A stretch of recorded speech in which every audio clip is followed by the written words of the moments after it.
Hiya! Oh, hey, what's going on? Why am I spanking and flicking my cardboard? That's a weird question. Well, I'm just trying to make the most realistic looking house I've ever made out of cardboard. Bonus points, it's gonna be tiny. Though I'm not really sure what I'm saving my bonus points for. Ooh, maybe a circle window? I definitely trade in my bonus points and some of my normal points for a circle window.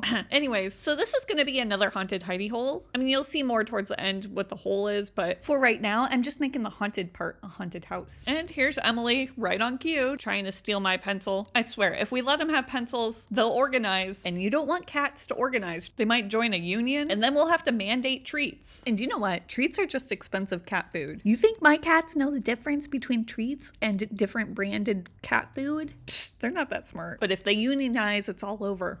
Anyways, as you see, I added some pointy roofs and then the little thing in the middle. I don't know what to call that. And then I started to glue down these little strips to make it more detailed. But this is gonna take forever, so I'm gonna use the magic of editing to speed it along. And shwabam, just like that. Oh yeah, look at that house. We're just missing a circle window right there. Perfect. I guess I cashed in those bonus points. Now, if only my husband would let me do it in real life. Anyways, and so now I'm just making the glass for the circle window, which is a shrinky dink. And hold up, look at the best part, when it shrinks. Oh yeah, look at that. What do you think happens when it dinks? Cause it's a shrinky dink? Oh man, I made it too small. You know what? It's really hard to tell how big a shrinky dink's gonna shrink to. I'm sure I could do like math or something, but that sounds hard and I'm lazy. That's why I'm adding these transitions. Oh yeah. Trust me, it's so much easier to do a transition than to show you how I glued on every little piece of cardboard. And honestly, you don't care. Once you've seen one piece of cardboard glued, you've seen it all. But look how detailed this house is. Don't tell anyone, I'm kind of proud of it. Let's paint it. Okay, I know it looks bad here. It's gonna get better. I promise. See, I'm just adding the details, you know, a little white trim and the roof paint. Do you think anyone's ever painted a roof in real life? It would be kind of nice to be able to change the color of your roof without having to completely re-roof it. Okay, and then I painted the inside red. I know it seems like a crazy choice and it kind of is, but it sort of makes sense later. Just hold on. Okay, let's add the main roof. Whoops, I think I made it too big. All right, that's a little better. Okay, let's paint it to match the other roofs and add these teeny tiny shingles. Shwabam! Which I did in another transition because who wants to watch me glue on teeny tiny shingles? I don't even want to watch myself do that, and I've lived it. And no haunted house is complete without dirt. And then I glued mirrors to my roof. Well, what do you mean you don't usually have mirrors on your roof? Okay, look, here's my thought process. I'm gonna put lights in this thing. And I figured the mirrors would like help the light bounce around. I don't know. I could do it and I had the mirrors, so why not? I don't know if it actually helps, but they're in there. And then I added the glass for the windows, which is just orange plastic. I'm hoping it'll make the light that comes out of there like an orangish color because the lights that I have are kind of blue and blue lights aren't that spooky. I mean, it kind of reminds me of fluorescent lights, fluorescent, which don't get me wrong, is spooky. I hate fluorescent lights, but it's not exactly haunted house spooky. And then I glued these pieces of wood and held it together with these clips, but I forgot to film me taking off the clips. So here's the same footage, only in reverse. I mean, would you have even noticed if I had said anything? Hey, it's hard to remember to film while I'm doing art, okay? Sometimes I get too into it and the camera's just not on. And you know what? Then I just gaslight you and tell you that you didn't see the same footage, only backwards. And I definitely didn't admit it to you.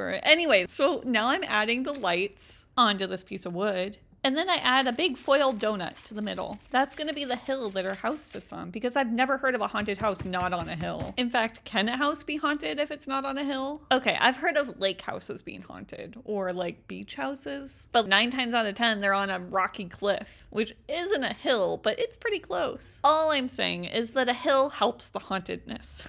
Okay, and if you were watching, I added the lights to the house and the house to the hill and the hill's on the platform, but the platform's a little too smooth. So I got out my boring rocks and I rocked your world with my super amazing rock texture technique. Yeah, that's right. I rock at making rock texture. See what I did there? Because I totally rocked this haunted house. You know what? I'm a stone cold awesome joke teller. In fact, only a bolder person could make more groundbreaking jokes than these. Okay, but seriously, if you're laughing at these jokes, you're definitely stoned. See what I did there? And here you thought I was done with the puns. All right, let's wipe the slate clean because this conversation's getting a little wacky. And I really shouldn't take for granted your ability to laugh at me while I hit rock bottom with these jokes. Okay, seriously, I'm gonna lay to rest all the rock jokes and move on. Because now I'm adding a graveyard to my haunted house. You know all haunted houses have graveyards. Is this something they used to do like way back when? Because I don't think I would buy a house with a graveyard, especially if I didn't know the people. I love this noise. Hold on. Oh yeah, you're welcome. So another thing that haunted houses have, if you didn't know, are creepy old pipes that cause water pollution. Or maybe it's just a runoff pipe. I don't know. In my story, it's water pollution. And then I added these mushrooms, not because I already made them for a different project. And they may or may not have been too big. It's because mushrooms grow where there's rotten stuff. You know, like old stumps and, I don't know, dead bodies. Maybe. And rotten stuff is creepy, so I added the mushrooms. Now, if you remember, I buried 2 lights right here. So I'm just covering up the lights with sconces. Is that the right word? Or is a sconce a light on a wall? I don't know, outdoor light. And then I had one last light, and it's on this really long wire. So I ran it all the way over here to the end of the graveyard. And I thought I'd add a light so that all the ghosts can see at night. You know, some spooky ambiance. And I just used a button nipple for the top. I still don't know what to call those things. They look like button nipples to me. And then I gave everything a nice dirty coat. Because dirt is creepy, and I'm making a haunted house, not like a cool old Victorian bed and breakfast. No, there's nothing creepy about that. I mean, unless it has bed bugs. Bed bugs are creepy. Also, if it had a creepy owner that wanted to come in your room at night and watch you sleep, I guess that would be creepy. Oh, and then I'm just adding sand to the beach. Oh, look at that. It's a house on a hill and also on a beach. That makes it like double haunted, right? But you know what makes this beach even more creepier? The fact that there's no water. I know you're asking, Ashley, why is there no water? I don't know. It could have been a drought. It could be 200 years in the future after a big nuclear bomb. Anybody else watching Fallout? Okay. Maybe the story is... All right, I kind of like the bed and breakfast thing, so I'm going to run with that. Whoever owns this house was actually running a pretty successful bed and breakfast. Okay, look, he needs a name. How about Kevin? Yeah. So Kevin, all his customers kept passing away. And rather than deal with it, he just kept burying them in the graveyard. I mean, it was a little suspicious that every time that a guest disappeared, a new grave showed up. I mean, honestly, the cops should have caught on, but you know, being a small town, they didn't exactly have the budget for top tier police work. But anyways, so Kevin couldn't figure it out why all his customers kept passing away. And hold on, I hated this green. It just didn't match with the green setting, so I changed it to blue, in case you're wondering why I'm repainting. See, blue looks much better. Okay, anyways, back with the story. So it turns out that this woman who used to own the property, we'll just name her Ruth. Well, Ruth, she's always wanted a circle window, so one day she just cut a hole in the wall because her husband, Bill, wouldn't let her get a circle window. But what's he gonna do now? There's a big hole in the wall. Not plug it with a circle window? That would look ridiculous. So that's what he did. Well, actually, she had to do it because he refused to put one in because he's a big jerky jerk face. Anyways, so when she did it, she's not like a circle window expert, and she just put it in. And hold up, everybody always says I should put people in my miniatures, and I've always pushed against that because I don't want people in my miniatures. But I thought I'd give it a try for you guys, and I was thinking maybe dead body, but it just wasn't feeling dead enough for me. So instead, I thought I'd make it into a statue. And I realized she's wearing a swimsuit and holding a towel, but it kind of looks like a bouquet or a book or something if you just don't look at it too closely and squint. And then this one has floaties on, but you know what? Maybe they're just big sleeves or wings, or maybe we'll just put her on the floor and nobody will ever look that closely. Because honestly, what are the chances that the statue is still standing, especially if it's been any significant amount of time? Yeah, it makes more sense that she fell over. And it's not because she's improperly dressed.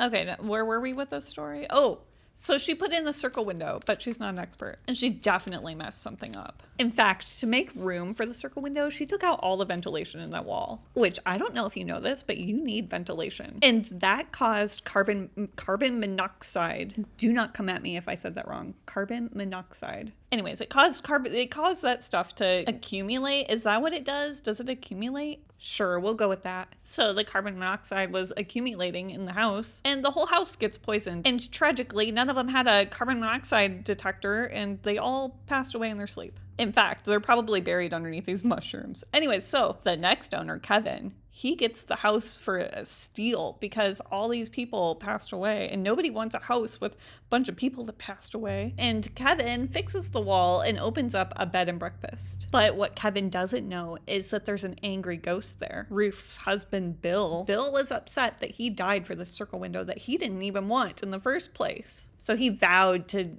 unalive anybody who said anything nice about that circle window. And honestly, that's the first thing everybody sees when they walk into the house. So all the customers just love that circle window, because who wouldn't love a circle window? Except maybe, Ruth's husband. So that really ticks him off.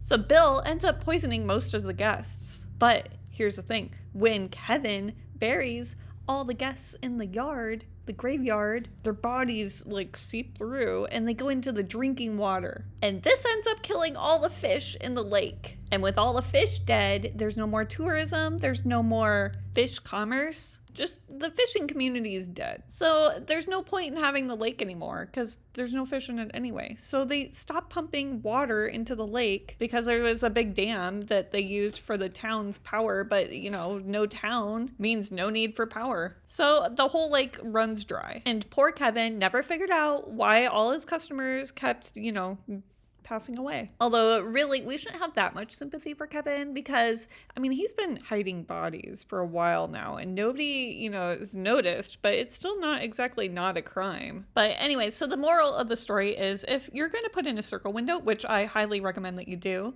make sure you hire a professional and, maybe let your wife put one in your house.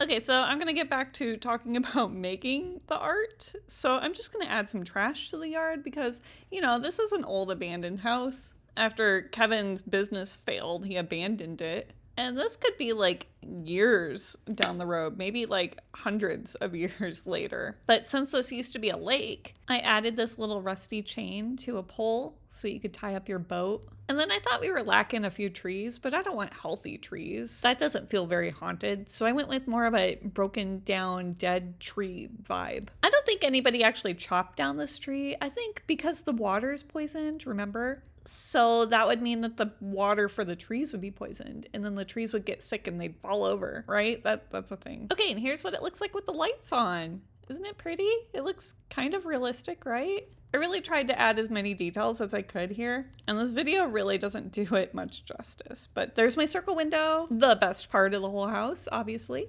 Okay, now a haunted hidey hole needs a hole to hide in, right? So remember these domes that I had from a previous project? Well, I'm using the other side to make a dome over our house. Although I don't know how anything can hide in a clear plastic dome, but you know what? I'm still going with the name. It's a haunted hidey hole. And I'm just using some clay to attach our dome to our miniature. And then I textured the clay to look like wood. And then I added these vines to the backside. 20% because I liked the vine look and 80% because I thought it could use some extra support, which don't we all need some extra support? But you know what? I want my haunted hidey hole dome to be fancy. And you know how we make it fancy? We add balls and more balls. Look, here are my balls in my hand.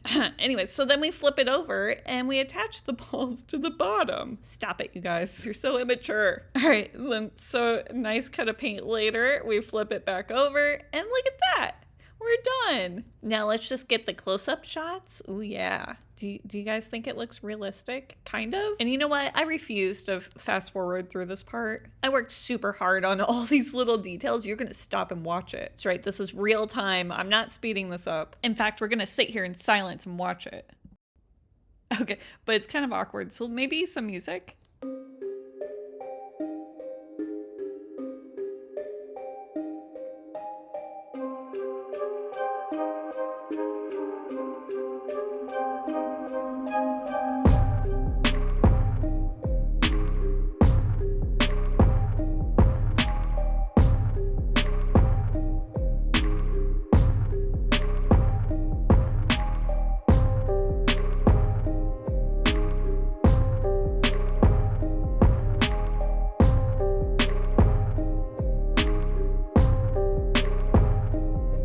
Okay, enough of that. Anyways, what do you guys think? And what kind of haunted hidey hole should I do next? Also, if you want to make your own haunted hidey hole, check out my book. My linkies in the description. And don't forget to like and do all the things. It really helps me out. Okay, thanks. Bye.